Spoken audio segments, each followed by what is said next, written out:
नमस्कार, दोपहर 12 बजे के समाचारों में आपका स्वागत है। मैं हूं अलका सिंह। समाचारों में सबसे पहले हेडलाइंस।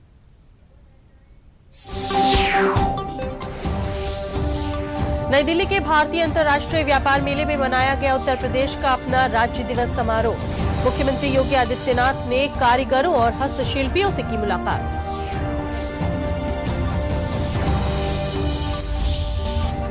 प्रदेश में लागू होगी नई सौर ऊर्जा नीति 2022। लखनऊ सहित 16 नगर निगमों को बनाया जाएगा सोलर सिटी। प्रदेश के 13.5 लाख घरों की छतों पर लगेंगे सोलर रूफटॉप सिस्टम। प्रदेश में अग्नि सुरक्षा के लिए Uttar Pradesh fire and emergency service अध्यादेश 2022 को मिली मंजूरी। बड़े और व्यावसायिक भवनों के लिए अग्नि सुरक्षा अधिकारी की नियुक्ति होगी अनिवार्य, देना होगा अग्निकर। और काशी में आज से 18 दिसंबर तक चलने वाले काशी तमिल संगमम की हो रही है शुरुआत। काशी तमिल संगमम के माध्यम से उत्तर और दक्षिण की सांस्कृतिक विरासतों का होगा मेल मिलाप।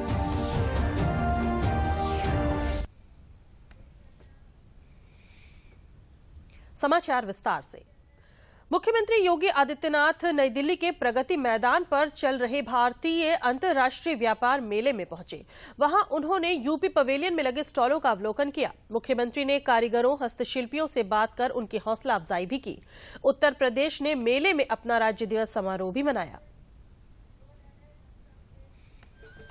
उत्तर प्रदेश के मुख्यमंत्री योगी आदित्यनाथ ने बुधवार को दिल्ली के प्रगति मैदान में चल रहे भारत अंतर्राष्ट्रीय व्यापार मेले में उत्तर प्रदेश पांडाल का दौरा किया। इस दौरान उन्होंने यहां लगाए गए यूपी के सभी जिलों के स्टॉलों पर जाकर कारीगरों और उद्यमियों से मुलाकात की। इस मौके पर उन्होंने कहा कि प्रधानमंत्री नरेंद्र मोदी ने कोरोना काल में देशवासियों के सामने आत्मनिर्भर भारत का लक्ष्य दिया था। इसके तहत उन्होंने वोकल फॉर लोकल नाम का स्लोगन दिया था। यूपी के सीएम ने बताया कि उत्तर प्रदेश के सभी जिलों का अपना अपना यूनिक उत्पाद है। इसे लोकल से ग्लोबल बनाने के लिए हमने यूपी के परंपरागत उत्पाद की वन डिस्ट्रिक्ट वन प्रोडक्ट के रूप में ब्रांडिंग भी की थी। उन्होंने उत्तर प्रदेश को निर्यात का हब भी बताया। लोगों ने सन 2018 में उत्तर प्रदेश दिवस के अवसर पर वन डिस्ट्रिक्ट वन प्रोडक्ट की इस अभिनव योजना को प्रारंभ किया था, जो अपने परंपरागत उत्पाद को प्रमोट करने, उसे लोकल से ग्लोबल बनाने की मुहिम का हिस्सा था। उत्तर प्रदेश ने पिछले 5 वर्ष के अंदर अपने परंपरागत उत्पाद को वैश्विक स्तर पर पहुंचाने के लिए अनेक प्रयास किए। इस व्यापार मेले ने उत्तर प्रदेश के ज्यादातर उद्यमियों के उत्पादों को लोकल से ग्लोबल बनाने का मौका दिया है, जिसे लेकर ये काफी उत्साहित है। मैं अयोध्या से अविनाश चंद दुबे, और पर साल भी मेरा यहाँ पे स्टॉल लगा हुआ था। अब फिर हमें गवर्नमेंट की तरफ से मौका दिया गया है। पर साल इस साल में थोड़ा सा अंतर यह है कि पर साल में वोकल से लोकल था, अब मैं ग्लोबल की ओर बढ़ रहा हूँ। हमारा एक्सपोर्ट का भी लाइसेंस हमने बनवा लिया है, और जो गवर्नमेंट की पॉलिसी है, जो हमारे प्रोडक्ट हैं, उसको हम कैसे पूरी वर्ल्ड में उसको फेमस कर सकें, तो एक प्रयास है हमारा, और हमको रिस्पांस मिल रहा है। मैं शुक्रगुजार हूँ योगी जी का। इस बार अंतर्राष्ट्रीय व्यापार मेले में उत्तर प्रदेश को फोकस राज्य का दर्जा भी दिया गया है। मेले में बुधवार को उत्तर प्रदेश का राज्य दिवस समारोह भी मनाया गया। इसमें कलाकारों ने रंगारंग सांस्कृतिक कार्यक्रम प्रस्तुत किए।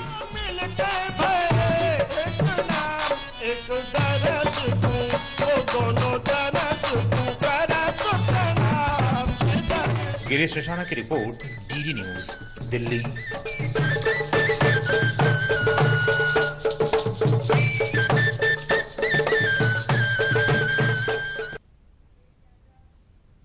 प्रदेश की नई सौर ऊर्जा नीति 2022 को योगी कैबिनेट की मंजूरी मिल गई है। इस नीति के तहत लखनऊ समेत 16 नगर निगम को सोलर सिटी बनाया जाएगा। इससे पर्यावरण में कार्बन उत्सर्जन घटाने के साथ ही राज्य सरकार गैर परंपरागत स्रोतों से विद्युत उत्पादन को बढ़ा सकेगी। नई नीति के तहत अगले 5 साल में 22,000 मेगावाट विद्युत उत्पादन का लक्ष्य रखा गया है। प्रदेश में 13.5 लाख घरों की छतों पर सोलर रूफटॉप सिस्टम की स्थापना की जाएगी। इसके लिए भवन स्वामियों को केंद्र सरकार के अनुदान के अलावा पर राज्य सरकार द्वारा 15,000 रुपए प्रति किलोवाट की दर से अधिकतम 30,000 रुपए का अनुदान दिया जाएगा। सरकारी संस्थाओं और प्रदेश के सभी शिक्षण संस्थाओं के भवनों पर नेट मीटरिंग के साथ सोलर रूफटॉप की स्वीकृति दी जाएगी। नई नीति के तहत 30,000 युवाओं को रोजगार भी मिल सकेगा।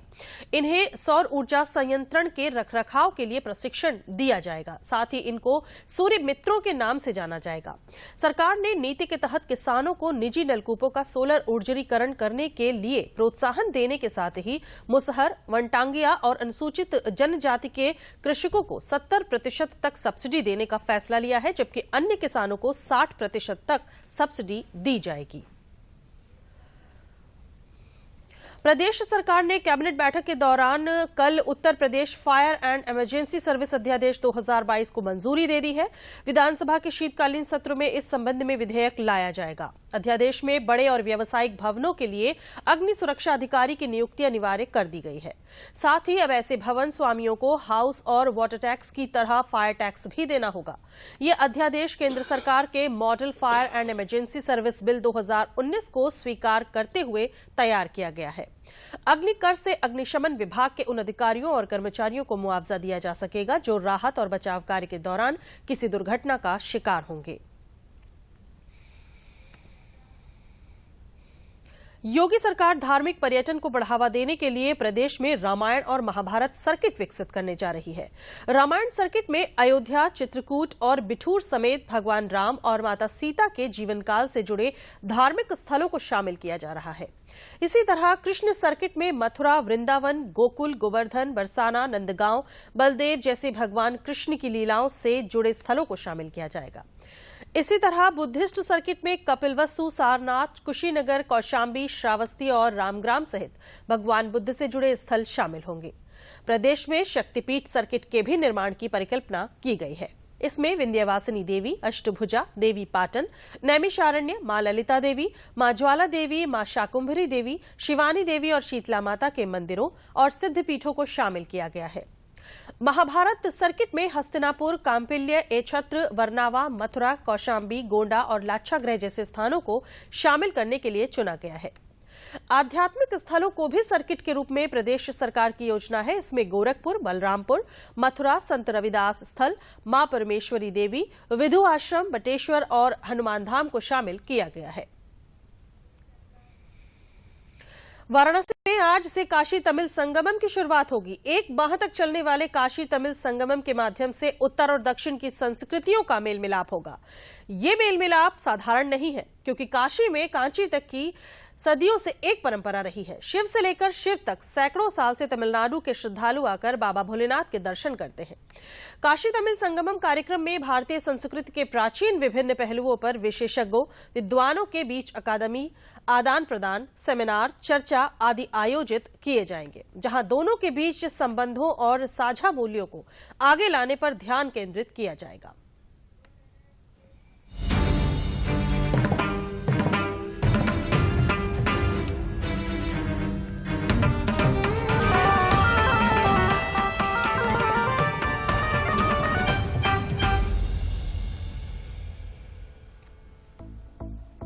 काशी तमिल संगमम कार्यक्रम में भारतीय संस्कृति की प्राचीन विभिन्न पहलुओं पर विशेषज्ञों, विद्वानों के बीच अकादमिक आदान प्रदान, सेमिनार, चर्चा आदि आयोजित किए जाएंगे, जहां दोनों के बीच संबंधों और साझा मूल्यों को आगे लाने पर ध्यान केंद्रित किया जाएगा।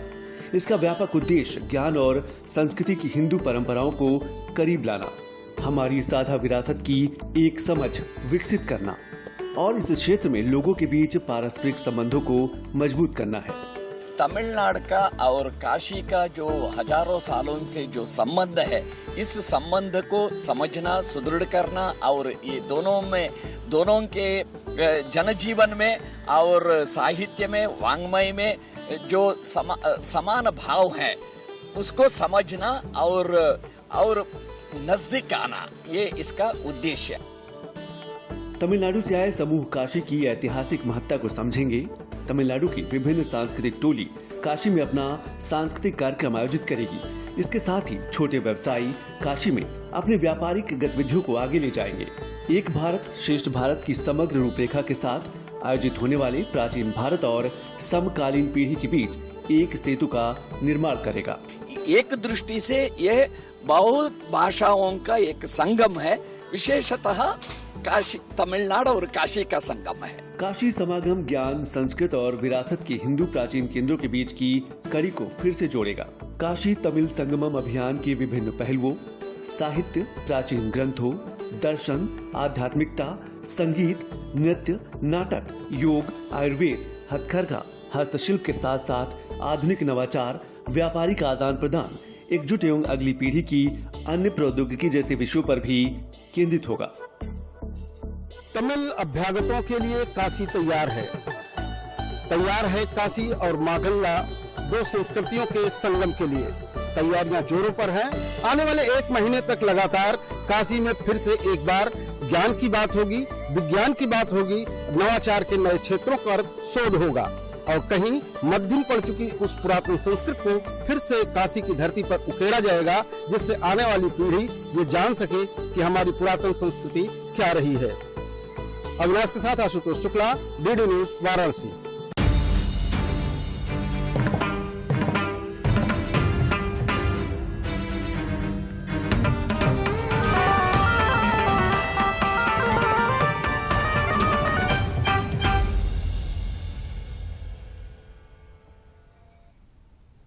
और आइए काशी तमिल संगमम पर और बातचीत के लिए चलते हैं दूरदर्शन संवाददाता आशुतोष शुक्ल के पास।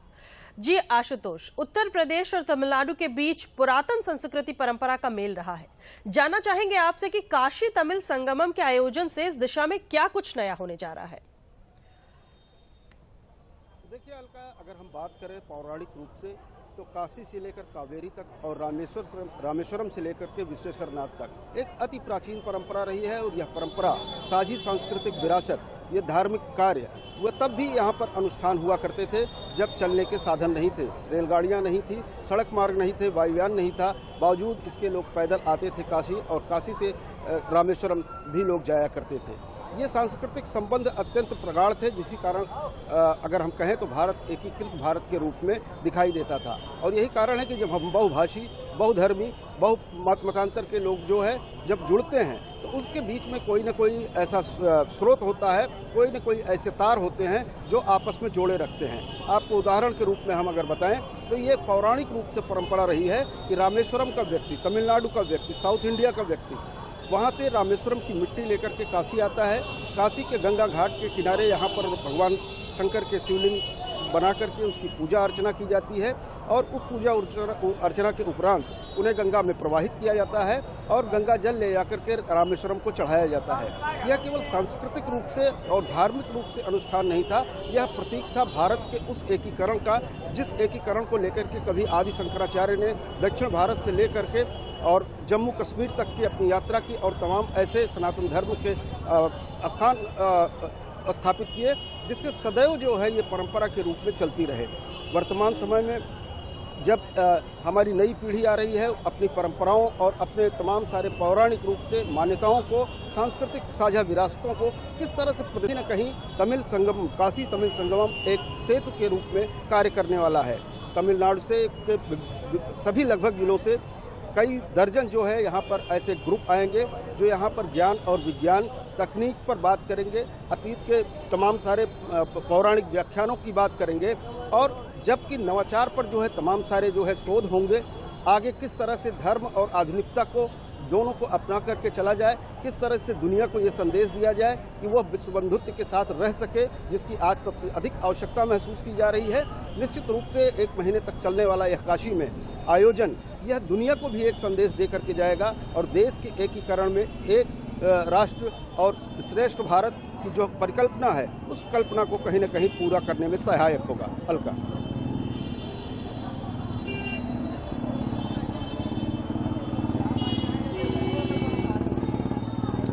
जी आशुतोष, जानकारी के लिए बहुत बहुत धन्यवाद। समाचारों में आगे बढ़ने से पहले अब लेते हैं एक विराम।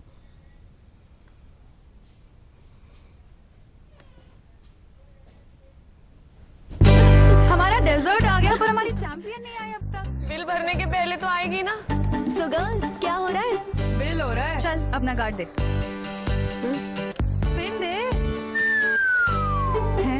RBI कहता है अपना पिन, OTP, CVV या इंटरनेट बैंकिंग पासवर्ड किसी को न दे। ऑनलाइन बैंकिंग सिर्फ अपने ही कंप्यूटर, मोबाइल और सिक्योर नेटवर्क से करें। हाँ, ये खाने की चैंपियनशिप थी क्या?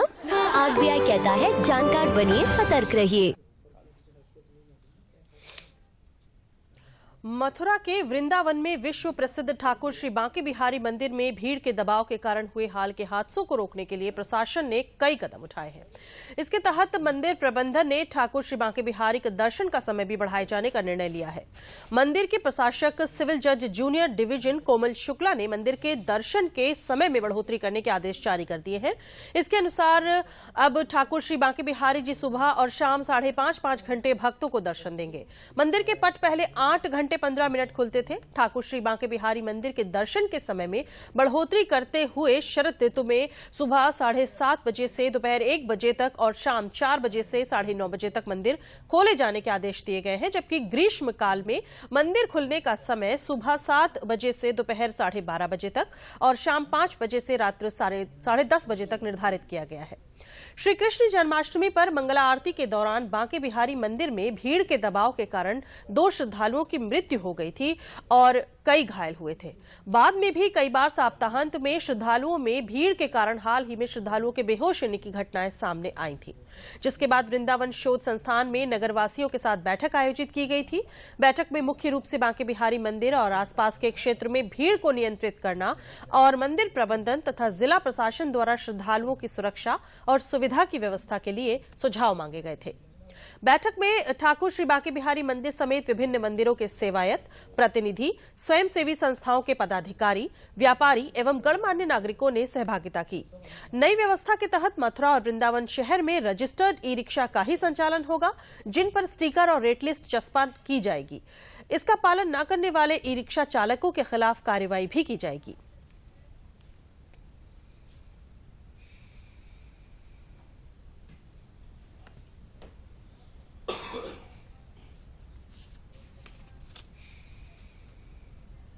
उत्तर प्रदेश जर्नलिस्ट एसोसिएशन के प्रदेश मंत्री आइसना और मूल अधिकार एसोसिएशन के राष्ट्रीय प्रवक्ता सलिल कुमार मिश्र ने कहा है कि भारत का G20 की अध्यक्षता ग्रहण करना देशवासियों के लिए एक गर्व का मौका है।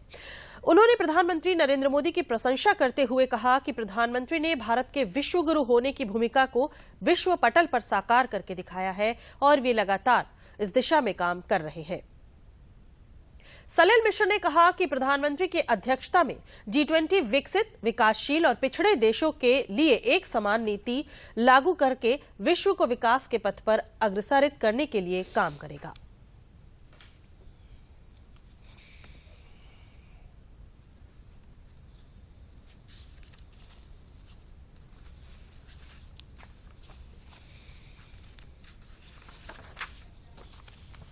मुजफ्फरनगर जिले की खतौली विधानसभा सीट से सपा रालोद गठबंधन से पूर्व विधायक मदन भैया ने नामांकन दाखिल किया। इस सीट पर अब तक 3 लोग नामांकन दाखिल कर चुके हैं। भाजपा ने निवर्तमान विधायक विक्रम सैनी की पत्नी राजकुमारी सैनी को प्रत्याशी बनाया है। वो 17 नवंबर को नामांकन के अंतिम दिन अपना नामांकन दाखिल करेंगी। भाजपा विधायक विक्रम सैनी को एक मामले में हुई सजा के बाद यह सीट रिक्त हुई है।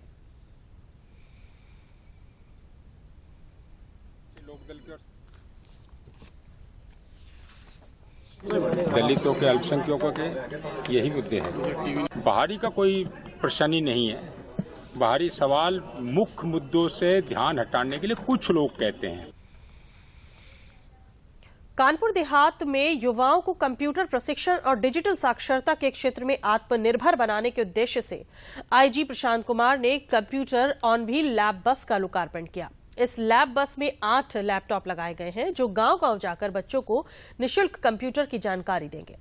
जिलाधिकारी नेहा जैन ने बताया कि अभी भी जहां बच्चे पढ़ाई से वंचित हैं, उस गांव में जगह जगह एकल विद्यालय खोलकर पढ़ाई कराई जा रही है और ऐसे बच्चों को लैपटॉप तथा कंप्यूटर के बारे में भी जानकारी दी जाएगी। जिलाधिकारी ने बताया कि कंप्यूटर टेस्ट में पास होने पर प्रमाण पत्र भी दिया जाएगा।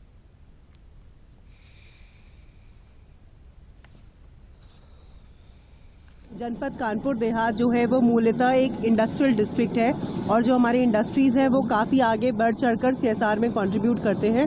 उसी के तहत हमारी जो फ्रंटियर अलॉयज़ और फ्रंटियर स्प्रिंग्स का जो परिवार है उन्होंने एकल के साथ एक टाई अप करके एक लर्निंग ऑन व्हील्स, एकल ऑन व्हील्स करके एक बस बनाई है जिसमें कंप्यूटर्स हैं और गांव-गांव जाके जहाँ पे कम टीचर्स हैं वहाँ पे जाके कंप्यूटर की एजुकेशन देंगे बच्चों को और एक बहुत अच्छा इनिशिएटिव है। मैं आग्रह करना चाहूँगी सभी इंडस्ट्रीज से कि वो अपनी सोशल रिस्पॉन्सिबिलिटी के तहत, कॉर्पोरेट सोशल रिस्पॉन्सिबिलिटी के तहत अधिक से अधिक जनपद के विकास में अपना साथ दें। पर ये पहला कदम है। हम लोग का ध्येय है कि ऐसे हम पूरे भारत के गाँव में हम लोग ऐसी गाड़ियाँ चला सकें। एकल अभियान जो है पूरे भारत के अभियान है।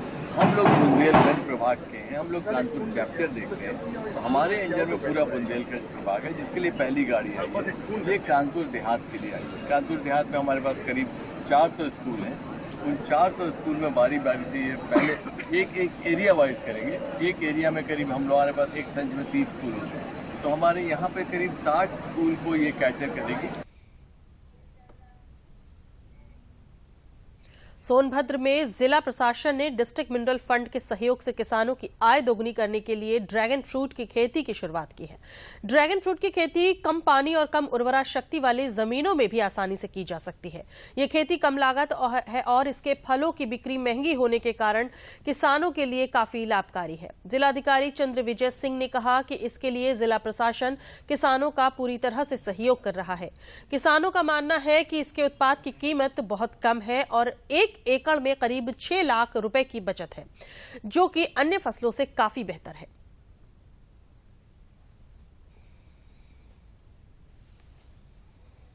जनपद सोनभद्र जिस तरीके से यहाँ की जो मिट्टी है कि यहाँ पे बारिश भी कम रहती है, पथरीली मिट्टी है, साथ साथ यहाँ पर कुपोषण की भी समस्या काफ़ी है। बच्चे काफ़ी संख्या में अति कुपोषित हैं, कमज़ोर हैं।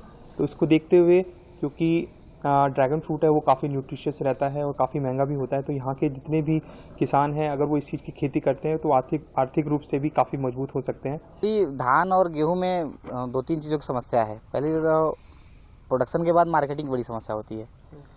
तो ये लगा कि ये विदेशी फल है, लेकिन अपने यहाँ 2-3 मित्र हमारे पहले कर रहे थे तो इसका प्रोडक्शन बहुत अच्छा बताया कि मतलब 1.5 बीघे में करीब पहले साल में ही मान के चलिए कि 25 से 30 हज़ार रुपये पहले साल में ही मतलब लागत काटने के बाद मिल जाता है। दूसरे साल में बढ़ता है और तीसरे से चौथे साल में 1.5 बीघे मतलब 1 एकड़ में आपका मतलब 6 लाख रुपए लागत काटने के बाद 6 लाख रुपए इसका प्रॉफिट है।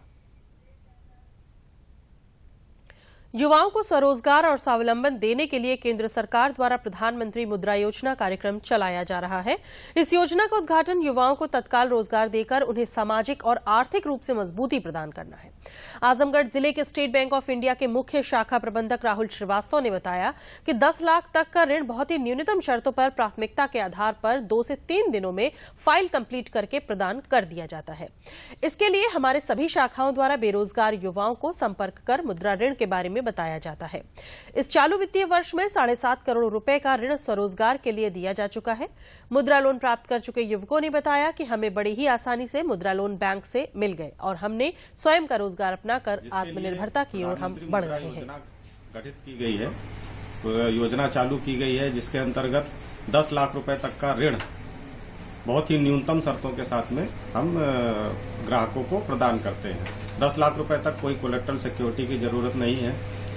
10 लाख रुपए तक किसी भी तरीके का मैन्युफैक्चरिंग यूनिट लगाना हो, ट्रेडिंग लगाना हो या किसी भी टाइप का बिजनेस करना हो तो हमसे जुड़ सकता है।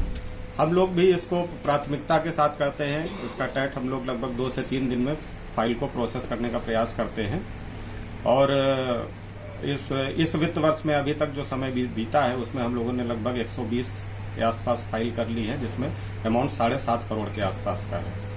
मुझे मुद्रा लोन के बारे में पता चला तो मैंने बैंक में जाके अपनी लोन लिया और अपनी दुकान को पूरा विस्तार करने के लिए आत्मनिर्भर बनना चाह रहा हूं और मुझे लोन प्राप्त हुआ। इसके लिए मैं मोदी जी को धन्यवाद देता हूं। हमने अपना व्यवसाय करने के लिए मुद्रा लोन के लिए एप्लीकेशन दिया था। बहुत आसानी से लोन मिल गया मेरा आपका सेटअप भी खड़ा हो गया, बहुत अच्छा चल रहा है, सब कुछ अच्छा है। इसलिए प्रधानमंत्री जी का बहुत बहुत धन्यवाद करते हैं, मुझे कोई दिक्कत नहीं हुई लोन लेने में। फतेहपुर में डेंगू रोगियों के इलाज के लिए ट्रॉमा सेंटर में शासन के निर्देश पर डेंगू डेडिकेटेड हॉस्पिटल बनाया गया है। यहां डेंगू मरीजों के लिए 32 बेड रिजर्व किए गए हैं। साथ ही ब्लड बैंक और पैथोलॉजी लैब व्यवस्थित की गई है। जिला अस्पताल के ट्रॉमा सेंटर में 32 बेड तैयार करने के साथ सभी CHC और PHC प्रभारियों को निर्देश दिए गए हैं कि मरीज की तुरंत जांच कर इलाज किए जाए। डेडिकेटेड अस्पताल में पर्याप्त दवाइयां, ORS की उपलब्धता की गई है। साथ ही डेंगू जांच के लिए जिला अस्पताल को पर्याप्त रैपिड किट उपलब्ध कराई गई है। CMO डॉक्टर सुनील भारतीय ने बताया कि आने वाले सभी संदिग्ध मरीजों की जांच की जा रही है और डेंगू रिपोर्ट पॉजिटिव आने पर डेडिकेटेड अस्पताल में भर्ती किया जा रहा है। अभी तक लगभग 70 मरीजों की डेंगू पॉजिटिव रिपोर्ट आई है और वर्तमान में 10 मरीज भर्ती है। सभी को जागरूक करने के साथ डॉक्टर्स की टीम भी लगाई गई है।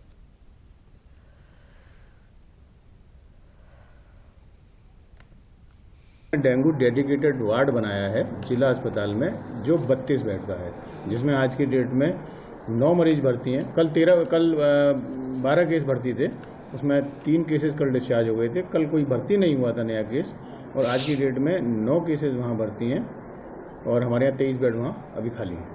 वहाँ पर स्पेशल ड्यूटी लगाई गई है, मच्छरदानी लगी हुई है वार्ड्स के अंदर, और इसके अंदर जन जागरूकता फैलाने के लिए ये भी सबको बताया जा रहा है कि जो है इसमें पानी की कमी होती है और आदमी जो है पर्याप्त मात्रा में पानी ले। ORS हर जगह पे है, बुखार को ना पड़ने दे, बुखार के लिए गोलियां हैं। तुरंत बुखार आते ही पास में जो भी सब सेंटर है या हेल्थ वेलनेस सेंटर है या एडिशनल PHC है, वहाँ जाकर जाँच करा ले।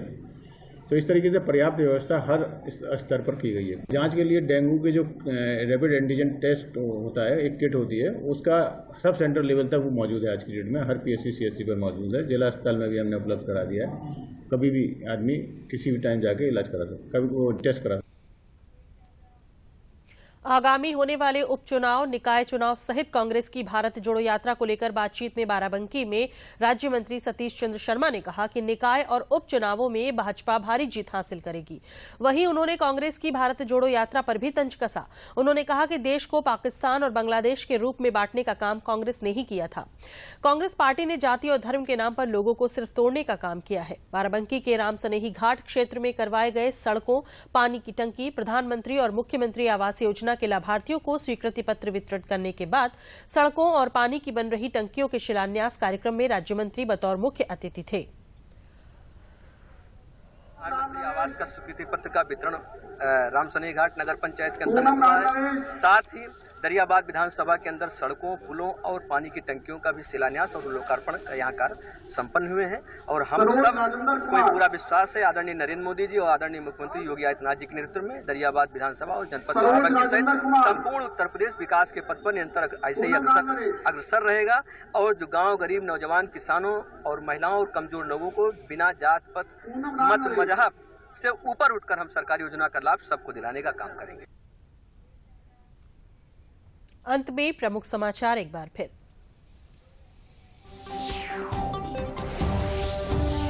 नई दिल्ली के भारतीय अंतर्राष्ट्रीय व्यापार मेले में मनाया गया उत्तर प्रदेश का अपना राज्य दिवस समारोह। मुख्यमंत्री योगी आदित्यनाथ ने कारीगरों और हस्तशिल्पियों से की मुलाकात। प्रदेश के 13.5 लाख घरों की छतों पर लगेंगे सोलर रूफटॉप सिस्टम। प्रदेश में अग्नि सुरक्षा के लिए Uttar Pradesh fire and emergency service अध्यादेश 2022 को मिली मंजूरी। बड़े और व्यावसायिक भवनों के लिए अग्नि सुरक्षा अधिकारी की नियुक्ति होगी अनिवार्य, देना होगा अग्निकर। और काशी में आज से 18 दिसंबर तक चलने वाले काशी तमिल संगमम की हो रही है शुरुआत। काशी तमिल संगमम के माध्यम से उत्तर और दक्षिण की सांस्कृतिक विरासतों का होगा मेल मिलाप।